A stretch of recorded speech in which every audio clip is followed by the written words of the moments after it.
want you to imagine there's a bank which credits your account each morning with £86,400. It carries over no balance from day to day.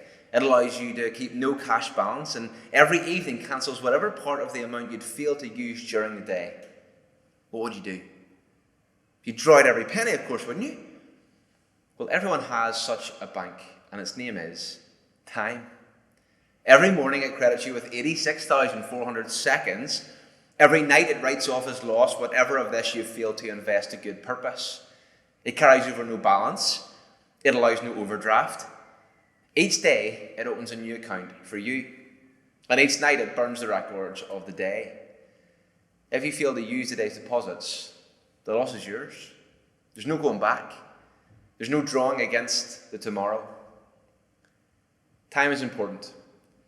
To realize the value of 1 week, ask an editor. To realize the value of 1 hour, ask the boyfriend or girlfriend who are waiting to meet. To realize the value of 1 minute, ask a person who missed the train. To realize the value of 1 second, ask a person who just avoided an accident. And to realize the value of 1 millisecond, ask the person who won a silver medal in the Olympics. How do we use our time? When God created the world, He gave us this world to be stewards of it.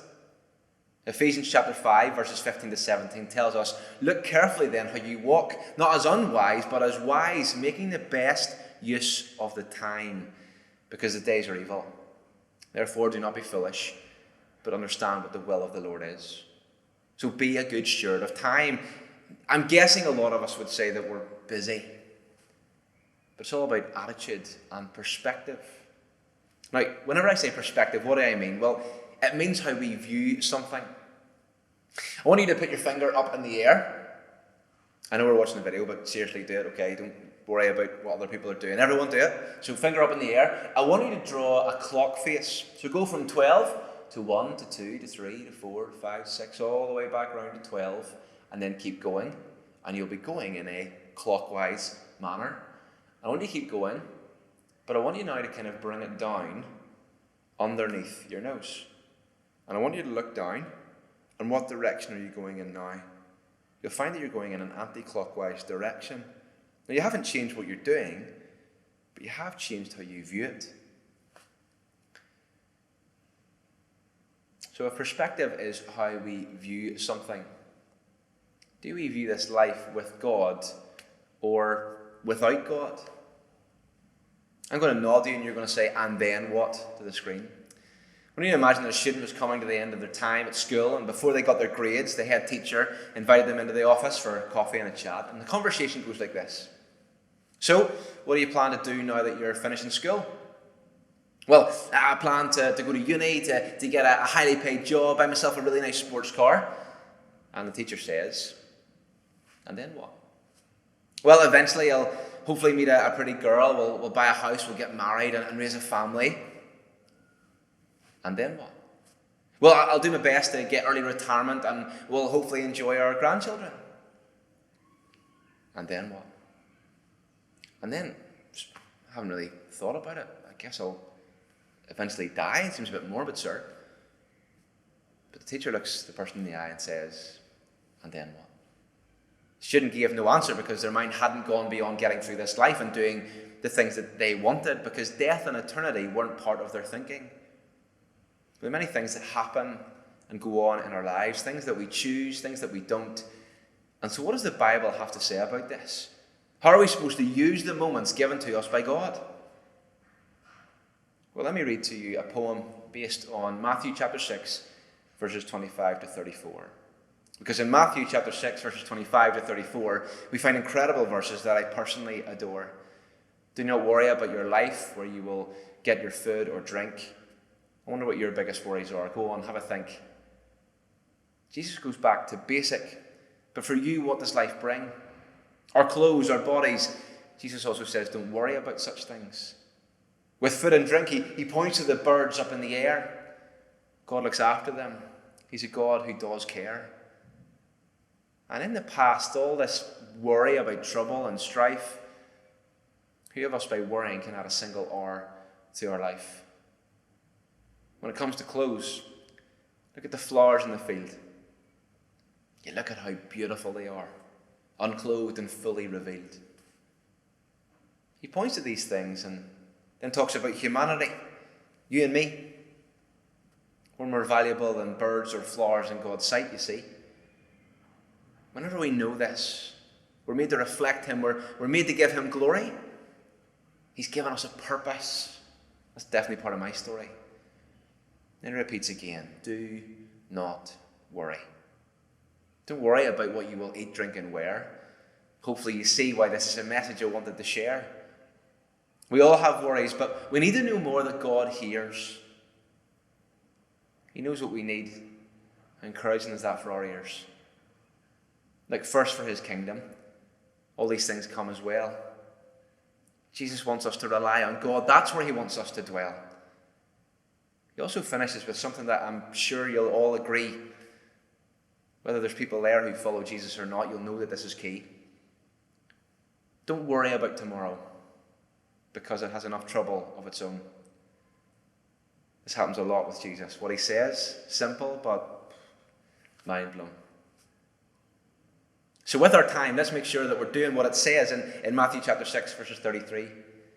But seek first his kingdom and his righteousness, and all these things will be given to you as well. You know, there's something cool, no matter where you are in Northern Ireland, or no matter where you are actually in the world. You could be in Carrickfergus or Coleraine, Belfast or Banbridge, Strabane or Saintfield. This will be true. No matter where you are, each of us has 168 hours in the week. No more, no less. And I know there's going to be some of you saying, but what if the clocks go back or forward? Right, I get it. The point still matters. It's 168 hours. So it's all a matter of how we use it. It's about what you prioritise. It's like if you're asked by someone, can you take the bin out for me? Oh, sorry, I can't, I'm busy. No, you could, but you don't prioritise the bin above something else. See, here's the thing. We aren't time poor, we're priority poor. And so when we think about exams, is God more of a priority?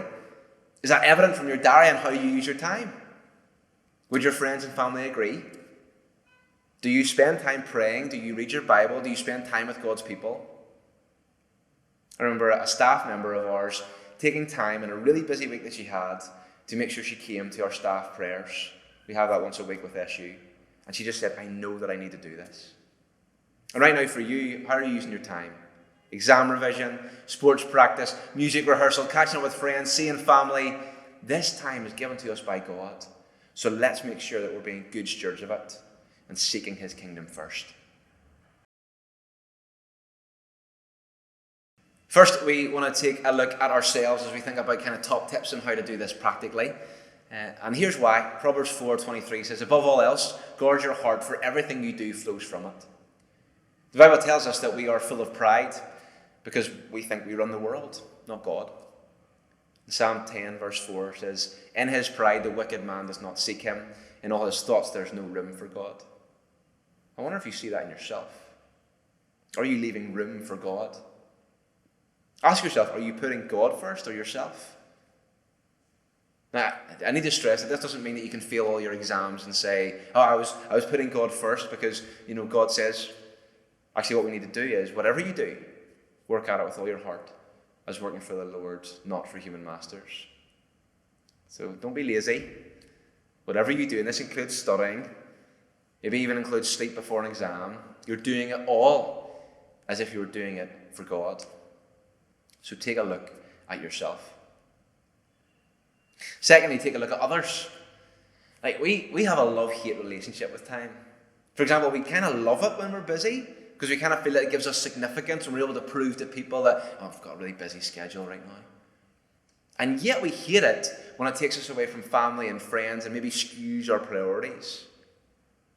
Is God continuing to be our priority? And will he be our priority wherever we go in the future? Isaiah chapter 40 verse 18 says, with whom then will you compare God? Other people might not be what you need to look at, but where's your motivation? Is it money, achievement, people's approval? Do these things take priority over God? Well, I'm going to ask you 5 questions to help you think this through. Who or what are you living for? Who or what can you not live without? Who or what do you run to in times of need? What causes your highest joy and your lowest grief? Who or what is at the centre of your life? Hopefully in all of this we can see that the best thing to do is to take time in amongst the busyness and take a look at Jesus.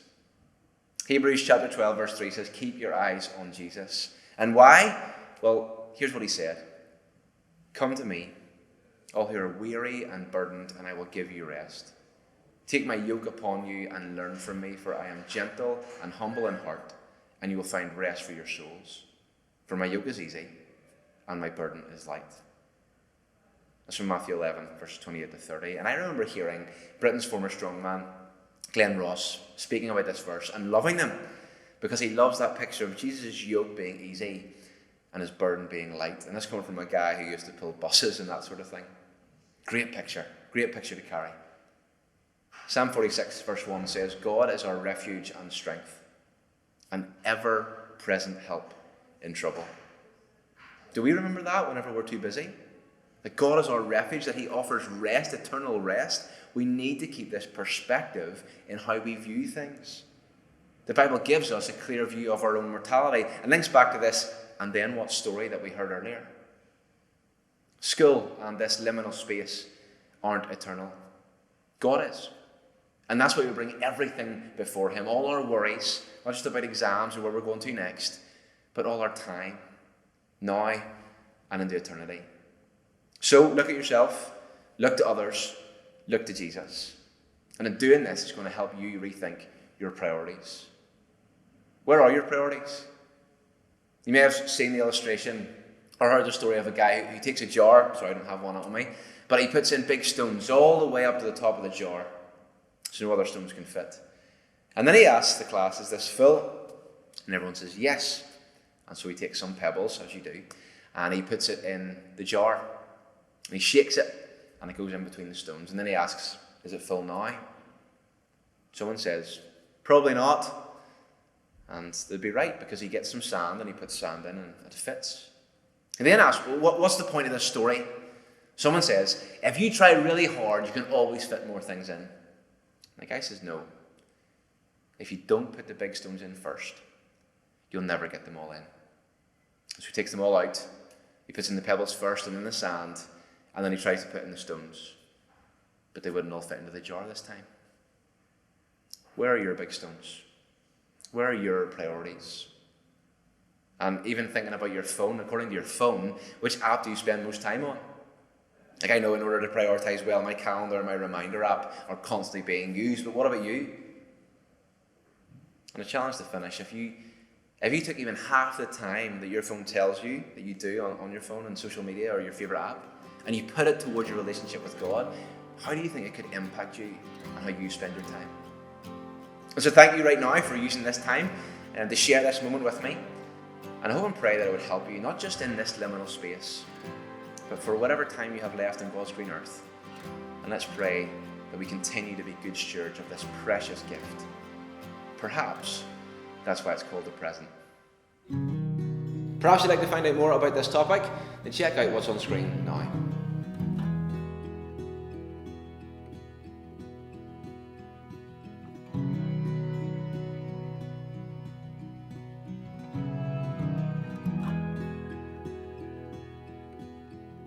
Why not take some time now to think through the answers to these questions?